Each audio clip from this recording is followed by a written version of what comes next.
बुद्ध रूप हे सर्वात चांगलं रूप मानलं जातं.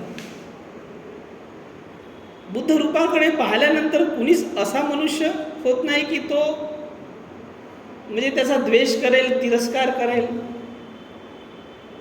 जे जे बुद्धिजीवी लोक आहेत, जे जे चांगल्या वाईटातला फरक करू शकतात, हे लक्षात घ्या. ज्यांना ज्यांना सदाचार आणि कदाचार हे समजतं ना, त्या लोकांचे चाहता, आवडता जर कोणी होत असेल तर ते बुद्ध होतात, हे लक्षात घ्या. ही गोष्ट बरोबर आहे ना? कारण त्यांना शांत मनाचे, स्वच्छ मनाचे, शीतल मनाचे लोक आवडतात. असे विभत्स मनाचे, क्रूर मनाचे, हिंसक मनाचे लोक आवडतात का? आणि एरवी असं माणसाला जे आहेत ना, असं क्रूर मनाचे, हिंसक लोक आहेत मनाचे लोक आवडत नाही, तसं रूप आवडत नाही. ठीक आहे, ते कोणाला आवडतील? जे आदिम काळात जगणारे लोक आहेत, पशुवत जगणारे लोक आहेत, नाही का? हिंसक आहे, प्राण्यासारखे जे आहे, प्राणी योनीतले आहेत, हे लक्षात घ्या, नाही का? त्या लोकांना हे असे चेहरे आवडतात. बरोबर आहे का नाही? त्याच्यामुळे बुद्ध रूप हे शीतल रूप आहे, करुणेचं हृदय आहे की नाही? बुद्धाला करुणा शीतलम म्हटलं गेलं. करुणा शीतलम हृदयम. ज्याचं हृदय करुणेनं भरलेलं आहे आणि शीतल आहे, हे लक्षात घ्या. त्यांना म्हणतात करुणा शीतलम हृदयम. असं हृदय कोणाला नाही आवडत, हे लक्षात घ्या. तर अशा हृदयाचा जेव्हा तुम्हाला परिचय होतो तेव्हा तो माणूस जो आहे ना, पूजनीय होतो, हे लक्षात घ्या. संसारामध्ये त्याला लोक चाहतात, पूजतात. जसं सम्राट अशोकांचं हृदय झालं धम्मामध्ये आल्यानंतर, आहे की नाही? करुणेनं भरलं, शीतल हृदय झालं. आणि असं हृदय साऱ्यांचं व्हावं यासाठी त्यांनी मोहीम सुरू केली विजयाची, धम्मविजयाची, हे लक्षात घ्या. आणि त्यामुळे सम्राट अशोकांना जगात होणाऱ्या राजांमधला सर्वश्रेष्ठ राजा म्हटलं जातं. कारण त्यांनी जे आहे सतधम्माचा प्रचार प्रसार केला. तर तो सतधम्माचा प्रचार प्रसार हे जे सोन आणि उत्तर बंतेजी जे आहे, जे सुवर्णभूमीला घेऊन गेलेत, तर ते किती चांगले असतील, ते किती चांगल्या हृदयाचे लोक असतील. भाषण ठोकणारेच असतील का? ते भाषण बाजीच करणारे असतील का ते? हा, असेच होतेत का ते? सांगा बरं, भाषणबाजीच करणारे होतेत का? त्यांच्या चेहऱ्याकडे पाहिल्याबरोबर असं नाही का? कारण ते अवस्थेतले होते, समाधी, प्रीती. त्यांच्या मनामध्ये प्रीती क्षणाक्षणाला उत्पन्न होत होती, आहे की नाही? सुख क्षणाक्षणाला चित्त समाधीमध्ये आहे. एकही असा विचार नाही आहे जो त्यांच्या मनात ताणतणाव उत्पन्न करत असेल. एकही असा एक क्षणाला सुद्धा विचार नाही आहे की जो त्यांचा चेहरा ताणून धरत असेल. कारण की विचार ताणणारे असतील तर चेहरा जाणणारा होतो, हे लक्षात घ्या. चेहरा म्हणजे आईना. जसं तुमचं मन तसा तुमचा चेहरा, हे लक्षात घ्या. समजले की नाही समजले?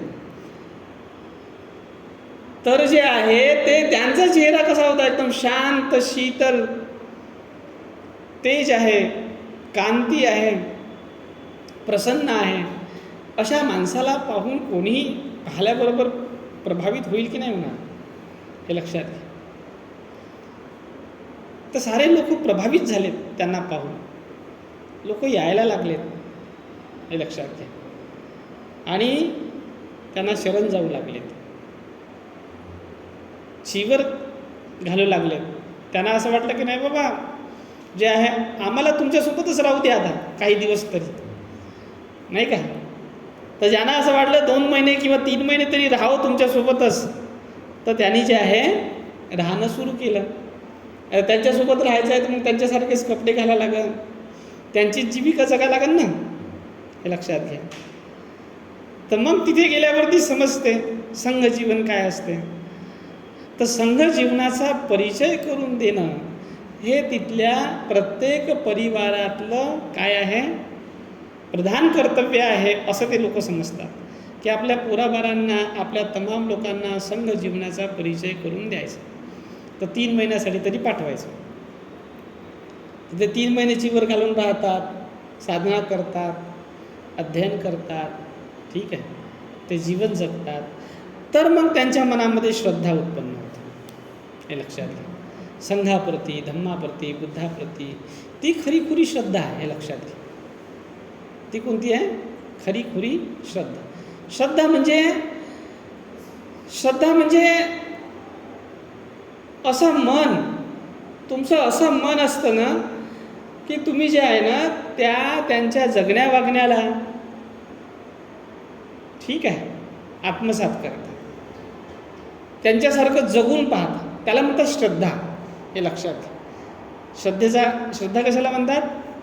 जसं तुमच्या आईवडिलांवरती तुमची श्रद्धा असतं, पण आईवडील जसे जगले तसे तुम्ही जगून पाहता, नाही का? त्यांनी दानधर्म केलेला आहे, तुम्ही दानधर्म करता. त्यांनी सहन केलेलं आहे, तुम्ही सहन करता, आहे की नाही? पारिवारिक जीवनामध्ये काय प्रत्येक वेळेस जे काय तुम्ही बेल्लं घेऊनच धावान का मागं, हे लक्षात घ्या. पारिवारिक जीवनामध्ये जे आहे खारट तिखट थोडंसं जे आहे ते तुम्हाला एक शांत मुद्रा ठेवाच लागते, आहे की नाही? मारायलाच धावान का तुम्ही प्रत्येक वेळेस?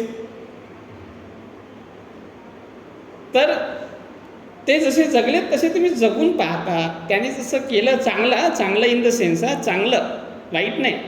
श्रद्धेचा अर्थ अकुशल कर्म नाही, कुशल कर्म. तुम्हाला तुमचे आईवडील जाऊ द्या तुमच्यापासून, गच्छंती होऊ द्या, लक्षात घ्या. त्यावेळेस तुम्हाला त्यांचे चांगले कर्म आठवतात की नाही आठवत, हे लक्षात घ्या. त्यांच्या चांगल्या गोष्टी आठवतात की नाही आठवत, आणि मग तुम्हाला ती प्रेरणा मिळते की नाही मिळत की आपणही केलं पाहिजे बा म्हणून. दॅट इज व्हॉट द श्रद्धा, ठीक आहे. समजले का नाही समजले? तर बुद्ध शासनामध्ये गेला माणूस तर त्याला असं वाटते की बुद्धांनी जसं जीवन जगलं तसं आपण जगलं पाहिजे, ठीक आहे. बुद्धांनी जे आहे ते शांतीनं घेतलं, शांतीनं कामं केलेत, आपण शांतीनं केले पाहिजे. बुद्धांनी हिंसा केली नाही, बुद्धांनी चोरी केली नाही, बुद्धांनी व्यभिचार केला नाही, बुद्धांनी वाचीचे दोष केले नाहीत, कोणाची निंदा केली नाही, चुगली केली नाही, चाडी केली नाही, खोटं बोलले नाहीत, दारू पिली नाही. तर आपण सुद्धा तसंच केलं पाहिजे. हा जो मनाचा भाव तयार होतो, असं जो मन तयार होतं त्याला श्रद्धेचं मन म्हणतात, हे लक्षात घ्या, आहे की नाही? त्याला कशाचं मन म्हणतात?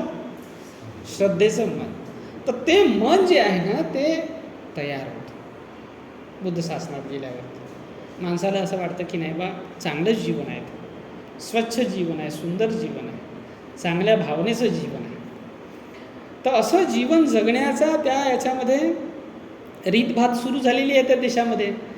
तर मग अशा प्रदेशामध्ये गेलेल्या माणसाला पहिली पसंत राहील की नाही राहणार, कारण की त्या देशातली संस्कृती त्यांनी तशी तयार केलेली आहे, ठीक आहे. तर तिथे कुठेही पाहाल तुम्हाला बुद्धच बुद्ध दिसतात, आहे की नाही? घरी बुद्ध, दारी बुद्ध, विहारात गेलं तर तिकडं बुद्ध, फिरायला गेलं तर तिकडं बुद्ध, ठीक आहे. जिकडे पाहावं तिकडे बुद्धच बुद्ध. का त्यांनी तयार केलेलं आहे बुद्धच बुद्ध? कारण सम्राट अशोकापासून चालत आलेलं आहे ते. सम्राट अशोकाने जागोजागी बुद्धच बुद्ध तयार केले. आता त्यावेळेस काही प्रतिमा वगैरे होत्या नाही, प्रतिमाला पुजण्याचं जे आहे ते त्या काळामध्ये असं हे नव्हतं, ठीक आहे. तर मग त्यांनी दगडावरती शिलालेख करून ठेवलेत, स्तूप निर्माण केलेत जागोजागी. कारण बुद्ध म्हणजे स्तूप, आकृतीमध्ये बुद्ध नव्हते त्या काळामध्ये, हे लक्षात घ्या. आता जसं आपल्याला आकृती दिसते बुद्धाची, मूर्ती दिसते, तशी त्या काळामध्ये नव्हती. म्हणजे तो बुद्धापासून चालत आलेली परंपरा होती की आकृती काढायची नाही, हे लक्षात घ्या. कारण बुद्धाने आपल्या शरीराला, शरीर पूजेला जे आहे ते महत्त्व दिलेलं नव्हतं, हे लक्षात घ्या. त्यांनी धम्माला महत्त्व दिलेलं होतं. त्याच्यामुळे ते प्रतीकातून पूजा करण्याची, प्रतीकांना जे आहे ते मानण्याची त्या काळातल्या लोकांची सवय होती. तर झालं कसं की तिथे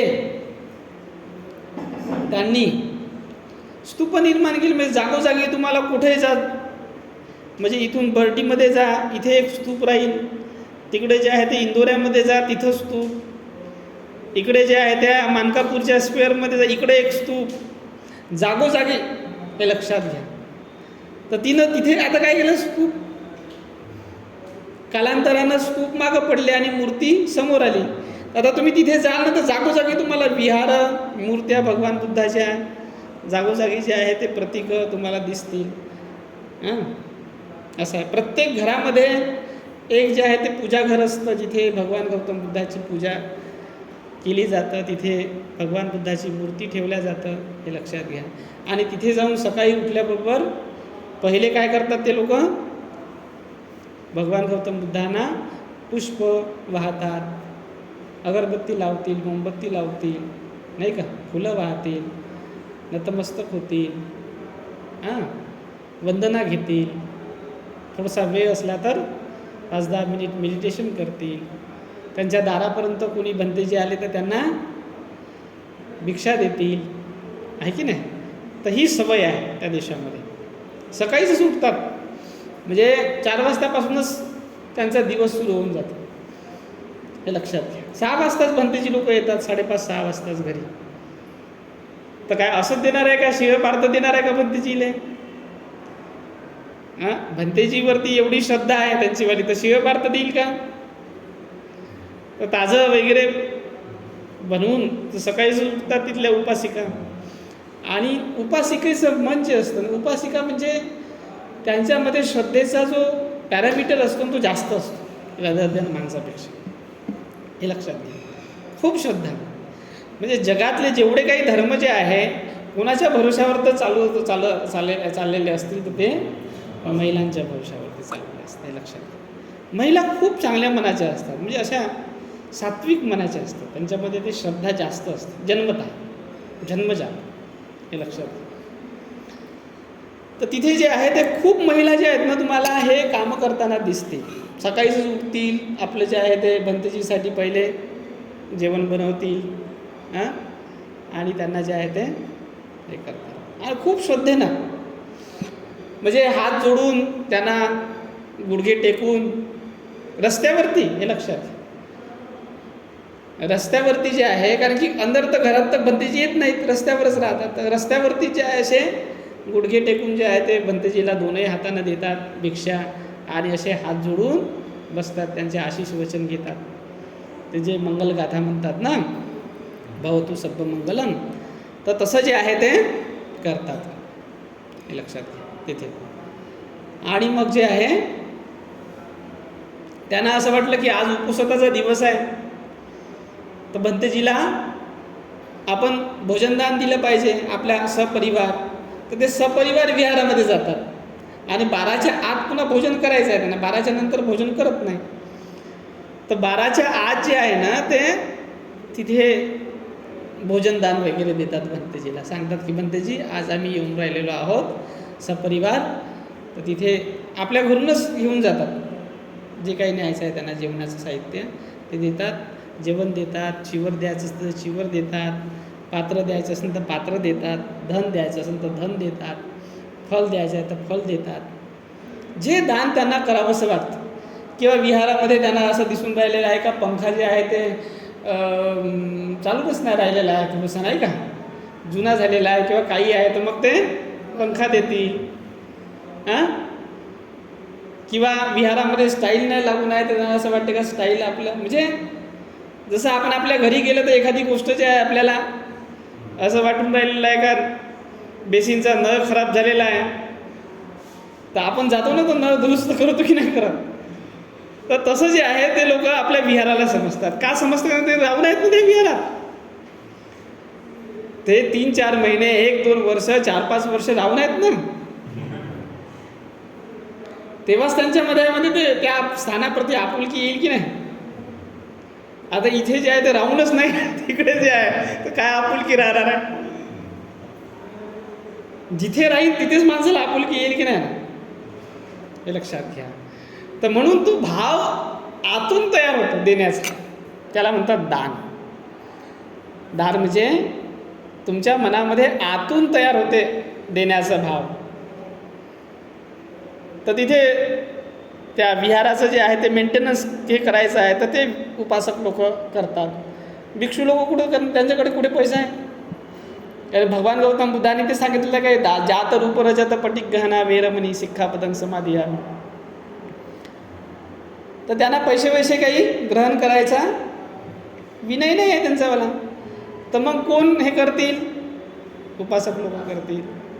तर विजेचं बिल द्यायचं आहे, उपासक लोक देतील, हे लक्षात घ्या. विहाराचं जे पैसे जे आहे ते म्हणते ना हे करून देतात, की म्हणतेची बघा, कारण की वीज बिल लागून राहिलेलं आहे, मेंटेनन्स आहे, तमाम गोष्टी आहे, आणि आम्हालाच करायचं, आम्हीच करणार आहोत. तर असं म्हणून जे आहे ते देतात. आपल्या इथे आहेत दानी लोक जे देऊन राहिलेले आहेत. असं नाही आहे की आपण जे आहे ते तिकडलंच वर्णन करायचं. इथेही लोक आहेत दानी जे करतात. विहाराला वगैरे दान देतात. विहाराच्या आपल्या दानातून विहार उभे करून राहिलेले आहेत लोक, हे लक्षात घ्या. चांगला आहे. तर तो संस्कार आहे देण्याचा. मनातून देणं त्याला म्हणतात दान. वरवरचं देणं त्याला दान नाही म्हणत, हे लक्षात घ्या. बुद्ध शासनातलं दान म्हणजे कोणतं, जे आपण मनाभावातून देतो. असं म्हणतो ना आपण, मनाभावातून दिलं पाहिजे. द्यायचं असं तर मनाभावातून देणं, तर नको देऊ, असं असते ना. कशाला जे आहे ते मन मारून कशाला द्यायचं, मन मारून देण्यात काही अर्थ नाही, हे लक्षात. तर तिथं मनाभावातून देणारे लोक आहेत. इकडे मन मारून देणारे लोक जास्त दिसतात तुम्हाला. मनाभावातून लोक कमी देतात. आले इकडे जे आहे ते वर्गणी मागणारे, चला द्या. आता समाजामध्ये राहायचं आहे ना, आता काय करायचं आहे, द्याच लागते. आली जयंती बाबासाहेबाची किंवा भगवान बुद्धाची जयंती आहे, तर चला जे आहे ते सगळे लोक आपण समाजामध्ये राहून राहिलेले आहे. तर मनाभावातून लोक काही देत नाहीत, हे लक्षात घ्या. म्हणजे या कार्याला जर, हे कार्य चांगलं कार्य आहे, या कार्याला जर आपण देऊन राहिलेलो आहोत, त्याचं फलित चांगलं होतं, वाईट होत नाही. तर ही भावना मनामध्ये उत्पन्न होणं फार गरजेचं आहे. केव्हा होईल, जोपर्यंत तुम्ही त्या व्यवस्थेमध्ये जाणार नाही, तिथे जाऊन पूर्णतः प्रशिक्षित होणार नाही. हो हो हो, जोपर्यंत होणार नाही तोपर्यंत जे आहे ते अगदी मनातून, अंतर्मनातून त्या गोष्टी आपण करू शकत नाही. आपलं मानणं हे फार गरजेचं आहे, हे लक्षात घ्या.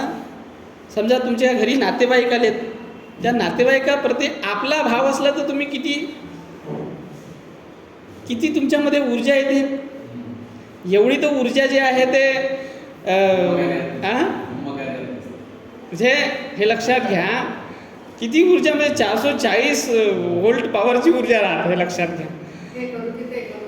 हां, हे करू का ते करू, हे घेऊ का ते घेऊ, हे बनवू का ते बनवू. वाईट भाव नाही आहे हा, चांगलाच आहे, हे लक्षात घ्या. चांगलं बनवून चाललंच पाहिजे, वाईट नाही त्याच्यामध्ये. पण काय येऊन राहिलेलं आहे तुमच्या मनामध्ये तो भाव, कारण तुम्ही त्यांना आपलं समजता, लक्षात घ्या. माझे नातेवाईक आहे का नाही, ते येतेच ॲटोमॅटिक. माझं म्हणल्याबरोबर जे आहे ना, आपलं म्हणल्याबरोबर ते येणेच आहे. तर माझं विहार, माझा भिक्षू संघ, माझा धम्म, माझं बुद्ध शासन, हे असं जेव्हा आपण म्हणतो, माझा भाव जेव्हा इकडे डायव्हर्ट होते ना, तेव्हा दान घडतं, आहे लक्षात घ्या. आणि मग दानातून फार मोठे मोठे कर्म घडतात. तर तिथे एवढे मोठे मोठे लोकांचे घरं एवढे मोठी नाही आहे जेवढे विहार मोठे आहेत, हे लक्षात घ्या. आणि त्या विहारामध्ये असं घंट्याच आहेत का तुम्हाला, घंट्या दिसतात का तिथे? हां, वाजवली घंटी, वाहलं तेल फूल, का झालं कर्तव्य, असं आहे का? हा झाला कोरडा पूजाभाव. कोरडा पूजाभाव आहे, परंतु जिम्मेदारी नाही घेऊन राहिलेल्या आहेत. हे लक्षात घ्या. इथे आहे जिम्मेदारी. इथे राहतील तुम्हाला तुमच्या समाजातले जे काही खेड्यापाड्यातले पोरंबारं आहेत, तर ते त्या ठिकाणी राहतात. त्यांचं शिक्षण पाहण्याचं, त्यांच्या जे आहे ते भविष्याचा विचार ते करतात. तर विहार म्हणजे शिक्षणाचं केंद्र तयार होऊन जातात. हे लक्षात घ्या. म्हणजे पहा किती चांगली सुंदर भावना आहे. जेव्हा तुम्ही आपलं समजता, बुद्ध शासनाला आपलं समजता, समाजाला आपलं समजता, समाजात जन्मलेल्या एकूण एकाला जेव्हा तुम्ही आपलं समजता, हे लक्षात घ्या, तेव्हा त्यांच्यासाठी काहीतरी आपण केलं पाहिजे हा भाव मनामध्ये उत्पन्न होतो. जसं ते विशाखाची नात मरण पावलेली होती आणि विशाखा रडत होती बिचारी, तिला दुःख होत होतं.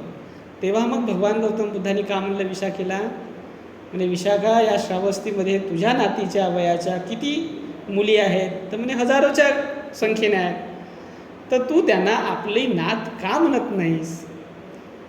त्यांच्यामध्ये तुला तुझी नात का दिसत नाही? त्या पोरींना सुद्धा तू आपली नात असं म्हण ना. तर डोळे उघडले विशाखाचे, हे लक्षात घ्या. पटकन डोळे उघडलेत आणि ती जे आहे ते त्या श्रावस्तीमध्ये असणाऱ्या तमाम नातींना आपली नात मानायला लागली आणि त्यांच्यासाठी करायला लागली. लक्षात घ्या. तर ती भावनेचा विस्तार आहे त्या देशामध्ये. म्हणजे माझं पोरगं, माझी पोरगी, एवढीच का? एवढीच आहे का भावना? तुमच्या ममत्वाची भावना इथपर्यंतच ठेवायची का? माझं पोरगं, माझी पोरगी, एवढीच भावना ठेवायची का? नाही, त्याचा विस्तार करायचं सांगितलं भगवंताने, हे लक्षात घ्या. तर तो काय करायला लागते? विस्तार करते त्या भावनेचा. तर तिथे तो विस्तार दिसून येतो. तिथल्या उपासक उपासिका त्या विहारामध्ये पोरांना शिक्षणासाठी ठेवतात. ते भिक्षू त्यांचं जे आहे ते संगोपन करतात आणि सगळे उपासक उपासिका लोक त्यांच्या शिक्षणाची सोय करतात. त्यांची ॲडमिशन फीस भरतात, त्यांना नोटबुक पेन वगैरे देतात, त्यांना लॅपटॉप देतात, त्यांना मोबाईल देतात. बापरे, लक्षात घ्या. जे जे आपण आपल्या पोराले करतो ना, ते करतात. त्यांना विदेशामध्ये जायचं आहे शिक्षण घ्यायला, तर विदेशामध्ये पाठवतात शिक्षण घ्यायला, विदेशामध्ये. हे लक्षात घ्या. तिथले उपासक उपासिका तयार होतात, त्यांना विदेशामध्ये शिक्षण घ्यायला पाठवतात. तर एवढं जर समजायचं जर तिथला समाज करत असेल, तर त्या पोरांना त्यांच्या त्या समाजाप्रती आपुलकी राहील की नाही राहील? त्या समाजाप्रती ममत्वाची भावना राहील की नाही राहील? हा असतो बौद्ध धर्माचा प्रभाव. हे लक्षात घ्या. बौद्ध धर्मामध्ये बुद्ध शासनाचा हा प्रभाव असतो की बुद्ध शासनामध्ये जेव्हा मनुष्य जातात तेव्हा त्याचं मन असं विशाल होऊन जातं, बोधिवृक्षासारखं. समजलं का नाही समजलं? किती सुंदर आहे, हे लक्षात घ्या. आणि म्हणून जे आहे अशोकांनी या विजयाला खरा विजय म्हणला, या विस्ताराला खरा साम्राज्य विस्तार मानला, की हा खरा साम्राज्य विस्तार आहे.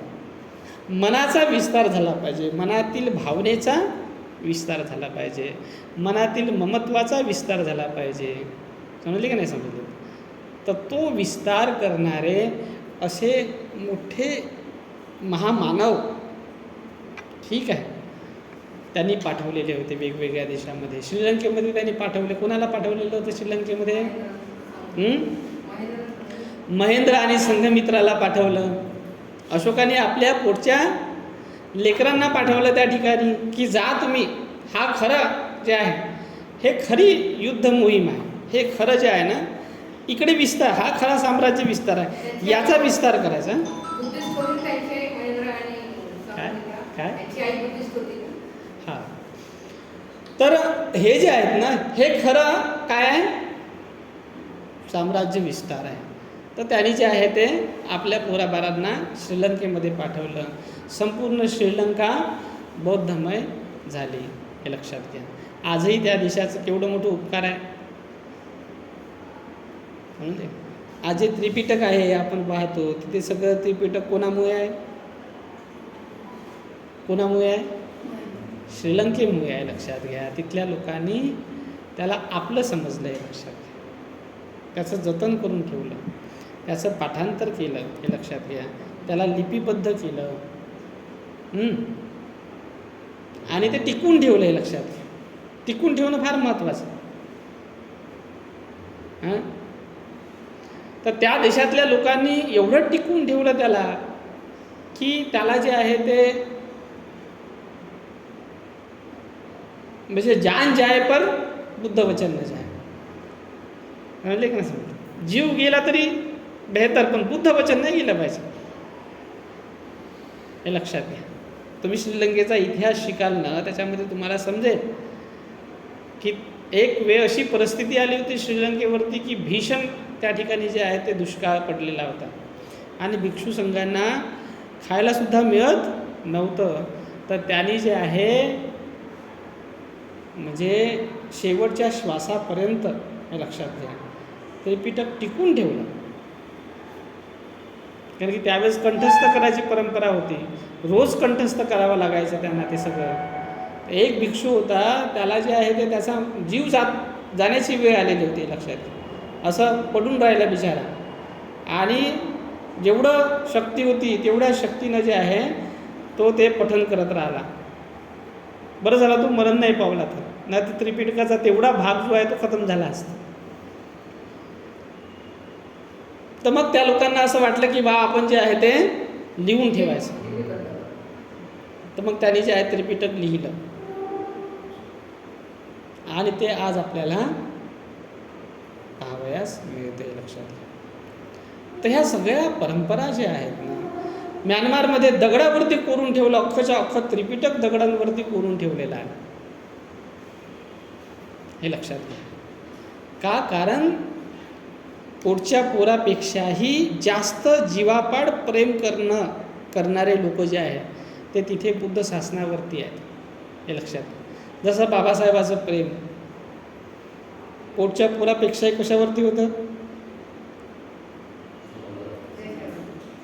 पुस्तकावरती, हे लक्षात घ्या. पुस्तकावरती त्यांचं सगळ्यात जास्त प्रेम होतं, हे लक्षात घ्या. कारण पुस्तकामध्ये विद्या आहे, ठीक आहे, ज्ञान आहे, प्रकाश आहे. तर त्यांनी जे आहे जेव्हा पुस्तकं त्यांचे डुबले होते पाण्यामध्ये तर किती ढसाढसा रडले होते, आहे की नाही? जसं एखादं पोरगं, तुमचं पोटचं पोरगं जेव्हा पाण्यामध्ये डुबते समजायचं, मरून गेलं समजायचं, फॉर एक्झाम्पल, तुम्ही किती ढसाढसा रडता, किती रडा. तर बाबासाहेब तसे ढसाढसा रडले होते, पुस्तक डुबले होते ते त्यांच्यावर, हे लक्षात. म्हणजे जीवापाड प्रेम करायचे पुस्तकावरती. तर तसे जे आहेत ना तिथले लोक बुद्ध शासनाचं पुस्तकावरती, त्रिपिटकावरती प्रेम करतात, जीवापाड असं डोक्यावर घेतात आणि डोक्यावर घेऊन जे आहे मिरवणूक काढतात, हे लक्षात. डोक्यावर कोणाला घ्यायचं हे जर तुम्हाला शिकायचं असेल ना तर तुम्ही श्रीलंकेमध्ये जा, थायलंडमध्ये जा, इकडे तुम्ही डोक्यावर कोणाला घेता हा एक वेगळा भाग. नाही समजलं, हा एक वेगळा भाग आहे. हां, डोक्यावर कोणाला घ्यायचं तर बुद्ध वचनाला आपण घेतलं पाहिजे. ही जे धारणा आहे त्या देशामध्ये, समजली का नाही, असा विस्तार होत असतो बौद्ध जीवन पद्धतीचा. असा विस्तार आहे बुद्ध शासनाचा, असा विस्तार झाला पाहिजे. त्याला म्हणतात साम्राज्य विस्तार. खरा साम्राज्य विस्तार कोणता आहे? हा आहे, नाही का? तर अशोकाने याला धम्मविजय म्हटलेलं होतं आणि हा खरा धम्मविजय त्या लोकांनी तिथं करून दाखवला आणि आजही त्या देशामध्ये बौद्ध धर्म मानानं उभा आहे, हे लक्षात घ्या. इथल्या लोकांनी पतन करून टाकलं. एवढं सोनं जे आहे ते, नाही का, इथल्या लोकांना दिलं परंतु याने जे आहे त्या सोन्याची, त्या चांदीची, त्या हिऱ्याची, त्या माणिकाची, त्या रत्नाची कदर केली का? इथल्या देशासारखा थर्ड क्लास समाज जगाच्या कुठल्याच जे आहे ते पाठीवर नसेल, इतका थर्ड क्लास समाज आहे, हे लक्षात घ्या. इतके थर्ड क्लास मेंटॅलिटीची लोक जे आहे ते इथल्या भूमीत तयार झालेले आहेत. रत्न जे आहेत ते सोडून देऊन राहिलेले आहेत ना, गध्याचे हाती धरून राहिलेले आहेत, गध्याची पूजा करून राहिलेले आहेत. काय मानायचं? ठीक आहे. विद्वानाला जे आहे ते देशाच्या बाहेर हाकलून देतात आणि गध्यांना जे आहे ते उदो उदो करतात. तुम आगे बढ़ो, हम तुम्हारे साथ है. हे विद्वानम सर्वत्र पूज्यते, हे एवढी गोष्ट समजत नाही का? समजली का नाही? की विद्वानाला जागोजागी पूजा केली जाते. त्यांना जे आहे ते बाबासाहेबासारखे महाविद्वान व्यक्ती या देशामध्ये असूनसुद्धा त्याचे हात तोडतात, पाया तोडतात, मुंडके तोडतात. हे असे विचित्र मेंटॅलिटीचे लोक आपल्याला या ठिकाणी दिसतात. जगामध्ये बुद्धाचं शीश कोणत्याच देशामध्ये उडवलं नसेल तेवढे जास्त शीश जे आहेत या भारतभूमीमध्ये उडवलेले आहेत, हे लक्षात घ्या. आता त्या भगवान गौतम बुद्धांना काय कोणाचं वाईट केलेलं आहे? मागं तर चांगलंच सांगितलं ना, नाही का? ज्ञानाचीच पेरणी केली ना, प्रकाशच पेराचं काम केलं ना, उजेड जे आहे ते पसरवाचं काम केलं ना. तो उजेड आवश्यक आहे का नाही आहे माणसाला जे आहे ते काम करण्यासाठी, प्रगती करण्यासाठी, उन्नती करण्यासाठी उजेड आवश्यक आहे का नाही? तर भगवंतानं काय उजेडच पसरवाचं काम केलं ना. पण ह्या अंधारात असणाऱ्या माणसांना अंधारच प्रिय वाटतो, हे लक्षात घ्या. उजेडाचे काम करणारे लोक यांना दाढ आहे आणि मग यांची जे आहे ते यांना संपवण्याचं हे काम करतात. हे अशी व्यवस्था, असे विपरीत विचारधारेचे लोक आपल्याला जे आहे या देशामध्ये पाहावयास मिळतात. यांनीच देशाचा सत्यानाश केलेला आहे, यांनी देशाचा बट्ट्याबोळ केलेला आहे, लक्षात घ्या. जम्बूद्वीपाला जे आहे ते एवढं सुंदर सोन्याचं जे काही जम्बूद्वीप आहे त्याला जे आहे ते काकद्वीप बनवून टाकलं, कोशाचं द्वीप बनवून टाकलं, लक्षात. समजले का नाही समजलं? बाकीच्या लोकांनी जे आहे ते बुद्ध अजूनही धरून आहेत त्यांचं, आणि जग बुद्धाला स्वीकारून राहिलेलं आहे. जग भारतातल्या फक्त एकाच व्यक्तीला स्वीकारतात, ते म्हणजे बुद्ध. आणि भारताची कदर, कीव, मान सन्मान एकाचमुळे करतात, कारण की या भूमीमध्ये बुद्ध उत्पन्न झालेत, हे लक्षात घ्या. यांना जेव्हा बाहेर देशामध्ये जायचं राहते ना, यांना बुद्धच घेऊन जावं लागते. शेवटी जे आहे आपलं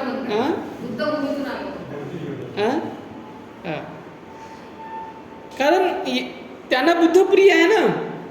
आम्ही बुद्धाच्या देशातून आलेलो आहोत असंच म्हणावं लागतं त्यांना, कारण बाहेरच्या देशामध्ये बुद्ध प्रिय आहे. बुद्धाला मोठे मोठे सायंटिस्ट लोकांनी जे आहे ते बुद्धाची थोरवी गायलेली आहे, समजले.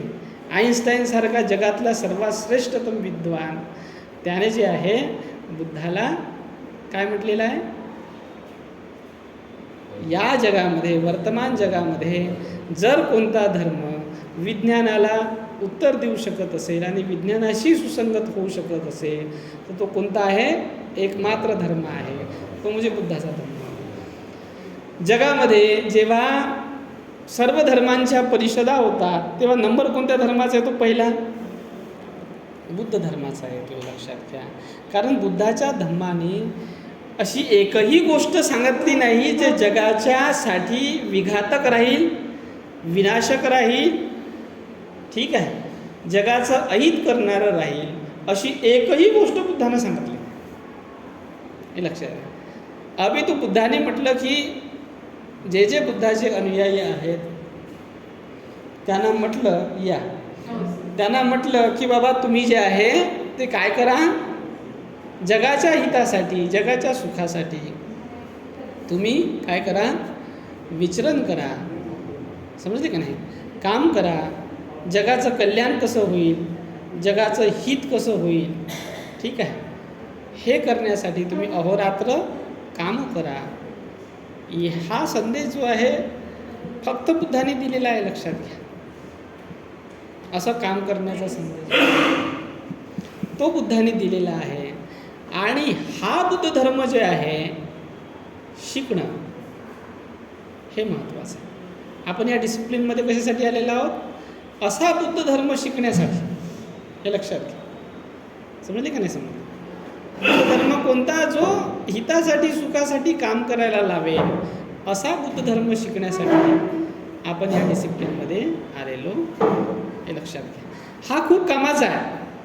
नाहीतर बुद्धाच्या विचारसरणीला इथल्या अंधारात राहणाऱ्या मिथ्या विचारसरणीने बदलून टाकले, लक्षात घ्या. समजले की नाही समजले? तर बुद्ध जे आहे ते असा पाहिजे आहे जे माणसाचं मन सुंदर बनवेल, विचार सुंदर बनवतील, भावना सुंदर बनवतील आणि त्या मनाचा, त्या विचाराचा, त्या भावनेचा विस्तार करायला लावेल, जो विस्तार जगापर्यंत पोहोचेल. हे लक्षात घ्या. मैत्रीचा, करुणेचा, ठीक आहे, शांतीचा, सदाचाराचा विस्तार जो आहे तो बुद्ध करायला लावतो. हे लक्षात घ्या. तर या अनुषंगाने त्याचं महत्त्व आहे, या डिसिप्लिनचं या अनुषंगानं महत्त्व आहे. हे लक्षात घ्या. हे आपण समजून घेतलं पाहिजे. आलं लक्षात?